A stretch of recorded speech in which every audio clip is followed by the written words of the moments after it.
वैसे तो man made आपदाओं से पूरा विश्व घिरा हुआ है, जैसे China Taiwan, south Korea north Korea, Iran Israel,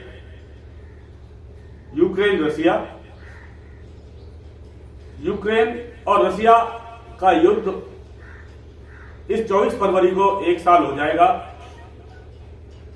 इसमें लाखों जवान मारे गए हैं और सिविल जनता हताहत हुई है। लेकिन इसके साथ में नेचुरल डिजास्टर, जो प्राकृतिक त्रासदी हैं, वो भी आ रही हैं। जैसे तुर्की में अभी तकरीबन 57,000 घर बेघर हो चुके हैं और इससे कहीं ज्यादा लोग मर चुके हैं। यही हाल सीरिया का है। तुर्की एक ऐसा देश है जो पाकिस्तान की भाषा अलापता था, यानी पाकिस्तान की भाषा बोलता था और कश्मीर की ही अलाप मुंह में लाता था, यानी हिंदुस्तान के एकदम बरखिलाफ था। लेकिन हिंदुस्तान ने, हमारे भारत ने अपने 99 सैनिक, डॉक्टर और एनडीएफ की टीम भेजी है जो उनकी लगातार मदद कर रही है। इसका कारण है हमारे भारत की सनातन सभ्यता, क्योंकि हमारी भारत की सभ्यता में वासुदेव कुटुंबकम है। हम चाहते हैं सर्वे भवन्तु सुखिना, सर्वे सन्तु निरामया, सर्वे भद्राणि पश्यन्तु, मां कश्चित दुख भाग भवे, यानी सभी सुख में रहे, सबकी काया निरोगी रहे, सबका जीवन मंगलमय हो, सब अपना हंसी खुशी से विश्व में अपना समय पास करें और प्रगति करें। यही सिखाता है हमें सनातन धर्म। तो सनातन धर्म के उत्थान के लिए गोस्वामी समाज का एक महत्वपूर्ण हाथ है। आज मेरे साथ गोस्वामी समाज के भाई साहब बैठे हुए हैं मेरे साथ में, श्री नारायण गिरी। इनसे मैं मुखातिब होऊंगा और अपना परिचय अपने आप देंगे। जी, आप अपने परिचय दीजिए। सबसे पहले यूनिक ब्रेन स्टडी पर आप सभी का और आदरणीय नारायण गिरी का मैं हार्दिक अभिनंदन करता हूं। तो मैं मुखातिब होता हूं श्री नारायण गिरी से। धन्यवाद। आप परिचय दें आपका। जी, ऐसा है भाई जी, मेरा नाम गोस्वामी नानकचंद गिरी है। गांव रूठा, जिला बुलंदशहर मेरी जन्मभूमि है तथा कार्य क्षेत्र मेरा दिल्ली स्टेट रहा है। मैं दिल्ली पुलिस में नौकरी करते हुए इंस्पेक्टर से VRS लेकर के समाज सेवा के क्षेत्र में उतरा, ये देख करके कि कहीं ना कहीं ये जो गोस्वामी समाज है दिन पर दिन पथरता जा रहा है। और ऐसे कौन से कारण हैं जो सब धर्मों का, सनातन धर्म का जो आगे बढ़कर के संचालन करता था, संस्कृति को बढ़ाता था, वो सबसे पीछे धर्म। गोस्वामी कोई जाति नहीं है। ये गोस्वामी जो है, ये गो माने इंद्री और स्वामी माने मालिक। तो 10 नाम गोस्वामी समाज, यानी कि 10 इंद्रियों का जो स्वामी है वो गोस्वामी है। और जिसने 10 इंद्रियों पर विजय प्राप्त कर ली है, कंट्रोल कर लिया है, वही गोस्वामी है। अब आता है कि गोस्वामी की उत्पत्ति के विषय में। तो मैं आपको बता दूं कि हमारा शैव समाज है और 10 नाम गोस्वामी समाज की जो उत्पत्ति हुई है, शिव से ही शैव समाज की उत्पत्ति हुई है।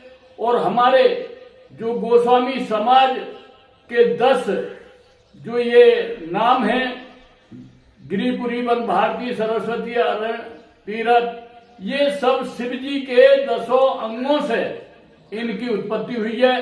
ऐसा विधि विधान पूर्व शास्त्रों के वेदों के अनुसार इसको माना गया है। तो मेरे कहने का मतलब ये है कि जैसा कि शिव से हमारी उत्पत्ति हुई है, मैं बता रहा हूं जिस तरीके से, तो पुरी से ब्रह्मांड से पुरी की उत्पत्ति हुई है, और ललाट से भारती की और जिब्या से सरस्वती की उत्पत्ति हुई है। सरस्वती से जो जिब्बा की उत्पत्ति हुई है, जिब्बा से सरस्वती की उत्पत्ति हुई है, और बाहु, गिरी, पर्वत, सागर ये उत्पत्ति हुई है।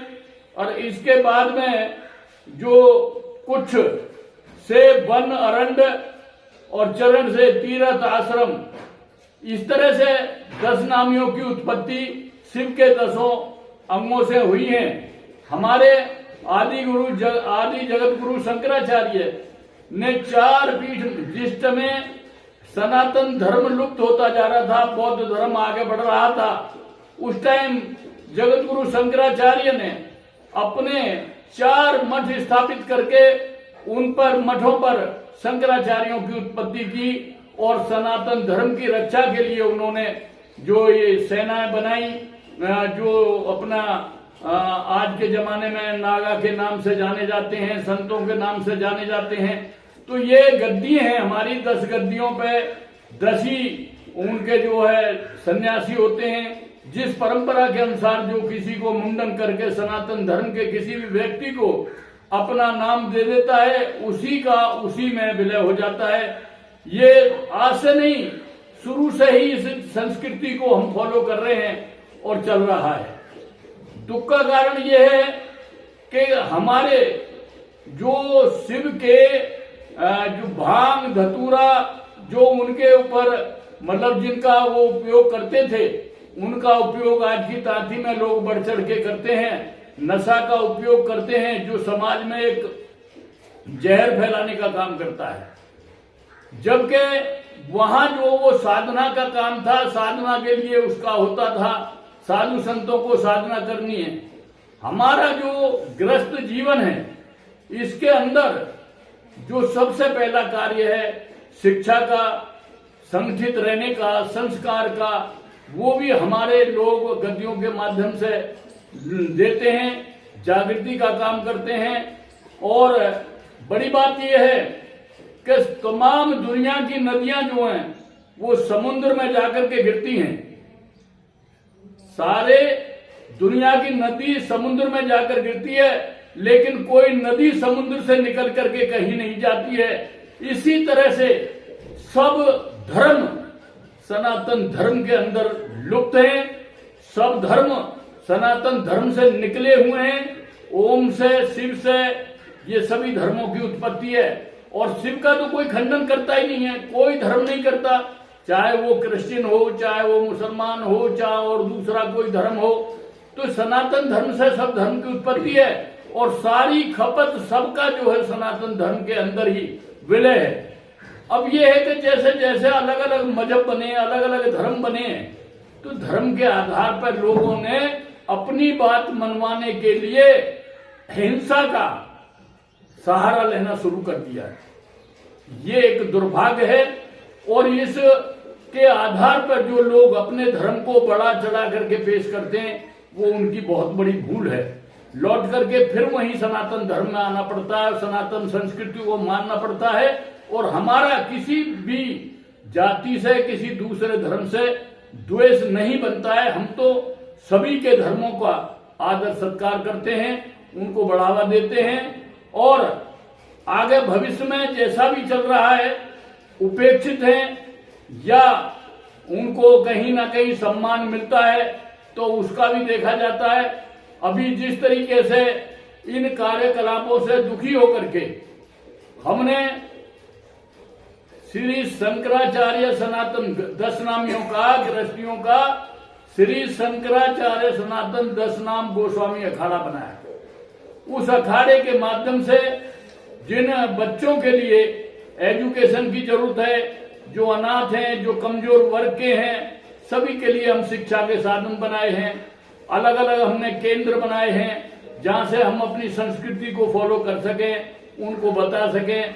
और ये जातिवाद का, गोस्वामियों के अंदर कोई जातिवाद नहीं है, जातिवाद का जहर अगर भारत का हर नागरिक गोस्वामी अपने आप को मान ले तो किसी धर्म का कोई झगड़ा ही नहीं रहेगा। अपने आप ये धर्म की जो चर्चा है, धर्म के जो झगड़े हैं, धर्म का जो मानने का रास्ता है, वो सनातन संस्कृति से जुड़ने के बाद में ये सब विवाद खत्म हो जाएंगे और देश जो एक अच्छा आगे अग्रणीय रहेगा तथा देश को स्वर्ग बनाने का काम कर सकता है तो सिर्फ एक सनातन धर्म कर सकता है, ऐसा मेरा मानना है। तो मेरे साथ हैं आज राष्ट्रीय अध्यक्ष श्री शंकराचार्य सनातन दशनाम गोस्वामी समाज अखाड़े के श्री नानकचंद गोस्वामी, इनसे मैं मुखातिब हूं। तो इन पर एक सवाल और है मेरा। एक बाबा बागेश्वर धीरेन्द्र शास्त्री हैं जो कि सनातन को हिंदुत्व से जोड़ रहे हैं, यानी वो कहते हैं कि हिंदू राष्ट्र बनेगा। तो आपका क्या ख्याल है इसके बारे में? जो बाबा की जो अपनी सोच है वो अच्छी है, लेकिन जो बाबा को जितना ज्ञान है, जितनी उनकी शक्ति है, वो भक्ति के द्वारा जो उन्हें प्राप्त है, तो उनका अगर ऐसा आशीर्वाद है और हिंदू राष्ट्र बनता है और सभी लोग हिंदुत्व को स्वीकार करते हैं तो उसमें बुराई की तो कोई बात नहीं है। ऐसा तो होने के लिए सर्वधर्म, मैंने अभी कहा था कि सभी धर्म अगर सनातन धर्म का अनुगामी करें तो देश में धार्मिक विचार और धार्मिक लड़ाई, धार्मिक उन्माद, ये सभी समाप्त हो जाएंगे। क्या आप भारतीय संविधान को मानते हैं? भारतीय संविधान के अंदर, भारतीय संविधान एक पंथ निरपेक्ष संविधान है, क्या उसको मानते हैं? क्या राष्ट्र हिंदू राष्ट्र बनना चाहिए? हमारे देश के जो संविधान के जो अध्यक्ष बनाए गए थे कमेटी के, डॉक्टर भीमराव अंबेडकर जी, और जो संविधान लिखा गया था उसमें हमारे संत समाज ने भी अपनी अनुमति दी थी रिटर्न में कि वो भी संविधान के अनुरूप संविधान का पालन करेंगे, रहेंगे। तो संविधान की मर्यादाओं को तोड़ने का, उससे बाहर जाने का हमारे संत समाज का या हमारा कोई ऐसा सवाल नहीं है कि हम संविधान को न माने। एक सपा के महासचिव हैं स्वामी प्रसाद मौर्य, उन्होंने एक रामचरितमानस की चौपाई को लेकर काफी हंगामा मचा कर रखा है जिससे कि हिंदुत्व पर चोट पहुंचती है। तो उसके बारे में आप क्या कहना चाहेंगे? ये दुर्भाग्य की बात है। अगर चौपाई का अर्थ भी समझना जो है हर व्यक्ति का कर्तव्य बनता है, उस चौपाई के विषय में जो वो बोल रहे हैं उसको बढ़ा चढ़ा करके जो उनको दुर्भाग्य की तरफ को ले जाते हैं। लेकिन हमारे देश का इस बात में मैं कहूंगा कि एक दुर्भाग्य है कि जो दूसरे समाज के लोग गर्दन काटने की बात करते हैं, जवान काटने की बात करते हैं, सिर से धड़ अलग करने की बात करते हैं, साधु संतों की निर्मम हत्या करते हैं, उनके विषय में आप स्वामी प्रसाद मौर्य जी से जाकर पूछें अगर उनका उस विषय में क्या विचार है। स्वामी प्रसाद मौर्य ने अभी एक दिन पहले एक महंत राजूदास के ऊपर आक्रमण किया था जो कि साधु संतों पर, सनातन पर एक बहुत ही असभ्य आक्रमण था। क्या आप उसकी ना होने की पुष्टि करते हैं? ऐसा है कि जो गलत है उसको कोई सत्य नहीं कर सकता, जो गलत है वो गलत ही रहेगा, और मैं उसकी कोई पुष्टि नहीं करता कि ये जो इन्होंने अच्छा काम किया है, काम गलत है। उस तरह से किसी के विचारों को नकार सकते हैं आप, लेकिन विचारों को लेकर के उनके साथ में विवाद को बढ़ा नहीं सकते। दिल्ली में एक सर्वधर्म समाज की एक सभा हुई थी, सभी धर्म के, जिसमें धार्मिक धर्म गुरु आए थे, जिसके अंदर मौलाना सैयद मदनी जो कि जमीयत उलेमा हिंद के अध्यक्ष हैं, उन्होंने अपने धर्म को सबसे ऊपर बताया कि इस्लाम धर्म सबसे पहले आया है और इसी की सभी धर्म शाखाएं हैं। यानी सनातन धर्म, बौद्ध धर्म, जैन धर्म, सब इसकी शाखाएं हैं। इसके बारे में आप क्या कहना चाहते हैं? जो मदनी जी ने जो अपने विचार रखे, हम भी उनका स्वागत करते हैं, लेकिन उनको भी पूरा चिंतन अध्ययन करना चाहिए कि शिव का ना आदि है ना अंत है, और शिव संस्कृति जो है सनातन धर्म का मूल सिद्धांत है। तो अगर मदनी जी चाहें तो शंकर भगवान का, शिव का जो है खंडन करें। वो जो चांद चंद्रमा जिसका हम पूजन करते हैं, मस्जिद के अंदर चांद का निशान न बनाएं। वो ये बताएं, क्लियर करें कि उनका चांद से क्या रिश्तेदारी है, क्या लेना देना है। ईद से उनका हो सकता है, चांद से उनका क्या, तारे से क्या उनका मतलब? और तारे से जिसे चंद्रमा को तारे के साथ में उनका जो मतलब उनका मजहब है वो क्लियर करें। वो बताएं कि ये उनको जो मतलब इस वजह से करते हैं। वो हमारे तो बच्चों को भी खिलाते हैं तो कहते हैं चंदा मामा दूर के। तो ये सब चीजें हैं, मतलब जो प्रकृति है वही तो सनातन धर्म है, वही तो शिव है, और प्रकृति ही जो है वही सृष्टि है। अब उसमें वो अल्लाह का रूप दें, हम अपना भगवान का रूप देते हैं। एक मानने का, उसको हर मजहब कहता है कि ईश्वर एक है, हर मजहब कहता है अल्लाह एक है, हर व्यक्ति कहता है कि एक है। जब वो एक है तो तुम्हारे झगड़े किस बात पे हैं? हम तो जिस रूप में मानते हैं, हम तो उनकी फोटो तस्वीर सब कुछ बता, वो क्यों ना किसी चीज का जो ये बना दे। अल्लाह की रूह है, अल्लाह की रूह है, लेकिन अल्लाह का तो ज्ञान नहीं है किसी को। जब वो जो एक भ्रम की स्थिति में और इस बात को पैदा करते हैं, हम ना अल्लाह को चैलेंज करते, ना अल्लाह से बढ़कर हैं। हम भी मानते हैं कि जिसने जो पंथ चलाया है, जिसने जो धर्म चलाया है, उसमें कोई ना कोई तो सच्चाई होती है।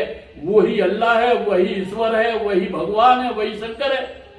लेकिन विवाद करने के लिए, राजनीति करने के लिए, समाज को फाड़ने के लिए, इसको अलग अलग करने के लिए जो ये बना रखा है, यही एक दुख का कारण है। भारतवर्ष में जो इस तरह की परिस्थिति पैदा होती रही है, जातिवाद के ऊपर, धर्म के ऊपर लड़ाई झगड़े फसाद होते रहे हैं, यही हमारा दुर्भाग्य है। हमें अल्लाह से या उनके मानने वालों से, उनके अनुगामियों से कोई मतभेद नहीं है। हमारा तो सबका भाईचारा है। सनातन धर्म में सबसे पहले भाईचारा सिखाया जाता है। हमारे मंदिरों में जो किवाड़ बनाते हैं वो भी मुसलमान भाई होते हैं, जो चिनाई करते हैं वो भी मुसलमान भाई होते हैं। तो क्या हम उसे नकार देते हैं? लेकिन ये सिर्फ उनको भड़काने का, राजनीति करने का। अरे विद्वान क्यों नहीं बोलता किसी बात को? ये सिर्फ राजनेता ही क्यों जो धर्म का खंडन करते हैं और धर्म के ऊपर रार शुरू करते हैं। धन्यवाद गोस्वामी जी। अब अंत में मैं ये पूछूंगा कि आप देश के नाम पर सनातनियों के लिए, क्योंकि ये देश सनातन से उत्पन्न हुआ है, यहाँ पर एक सनातन धर्म एक ऐसा है जो कि विश्व गुरु बन चुका है, तो उनके लिए क्या उपदेश देना चाहिए? मैं सभी भाइयों से, देश और विदेश में जो भी हैं, सभी से मैं ये कहना चाहूंगा कि धर्म एक शिक्षा, संस्कार, संगठन को जो मजबूत करता हो और किसी के प्रति द्वेष न रखता हो, सद्मार्ग पर चलने का रास्ता देता हो, आज ऐसे धर्म को अख्तियार करें। किसी के जो ऐसे धर्म जो क्रूरता करते हों, जो दूसरों के नुकसान के लिए पैदा हो रहे हों, ऐसों का अनुसरण न करें। लिहाजा आप जो सनातन धर्म संस्कृति को ग्रहण करें और उसका पालन करें। आने वाले भविष्य में सबका भविष्य उज्जवल होगा। धन्यवाद गोस्वामी जी। तो मैं, जो मेरे व्यूअर हैं, जो मुझे देख रहे हैं, मेरे चैनल को देखते हैं, मेरे चैनल को लाइक करते हैं, उनसे मेरा आवेदन है कि इस गोस्वामी जी के इंटरव्यू को आप लाइक करें, शेयर करें, कमेंट्स करें, जिससे कि सनातन धर्म के बारे में सभी जान सकें। धन्यवाद। जय हिंद।